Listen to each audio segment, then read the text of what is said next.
Dark Street Disappearing Act. Several years ago, I had a very quick trip to Denver planned, 23 hours total, to visit a friend before they moved away. I was young, broke, and working a crappy entry-level job, so it was the best I could do with my one day off. I went straight from work to the airport and got into GIA around 11 p.m. I was bunking on the couch of an old college friend and they lived 30 to 40 minutes from the airport. Fortunately, the light rail had recently been extended out to the airport and my friend lived near the light rail line. I had taken the light rail often when living in Denver myself, but was not familiar with the newer additions. I barely made it to the train before it set off, grateful to not have to wait around for another half hour at that time of night. It was nearing midnight as the train pulled into a brightly lit Union Station. I looked around for my connection but it was nowhere to be found, not realizing that the connecting line was not there. Fortunately, I was able to flag down security and they pointed me in the right direction. A few blocks away, there was another brightly lit station, separated by roughly 200 yards. Unlike the stations, there were hardly any lights, just some light spilling in from either side where the train platform stood. I was only traveling with a backpack, so I was able to move quickly, moving out of Union Station and towards the other platform, hoping I was going to make my next train. As I got further away from the station, and my eyes adjusted to the darkness, I noted a large figure standing in the middle of the sidewalk ahead of me.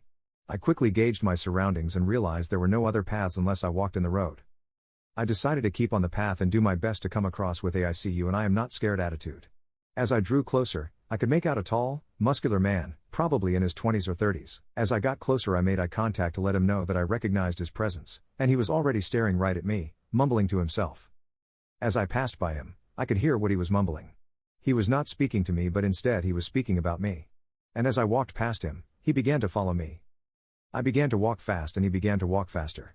All the while, he was saying things like, "Ooh, look at that body, she's so fine, I want to feel that body," along with other sexual and crude comments about me, all being muttered to himself. The second station was still another 100 yards or so away and there was nowhere I could go in between. I pulled out my cell phone and rang my dad, desperate for him to answer. The call went to voicemail but I pretended he had picked up. As soon as I began talking, the man spoke to me for the first time and said, "Ooh girl, I didn't mean you no harm," and the footsteps faded back. I kept up the fake conversation for a moment longer before looking back and he was nowhere to be found. Like I mentioned previously, I had looked around for places I could escape and could not find any. I am confident with his size, if he had done anything, I would not have stood a chance.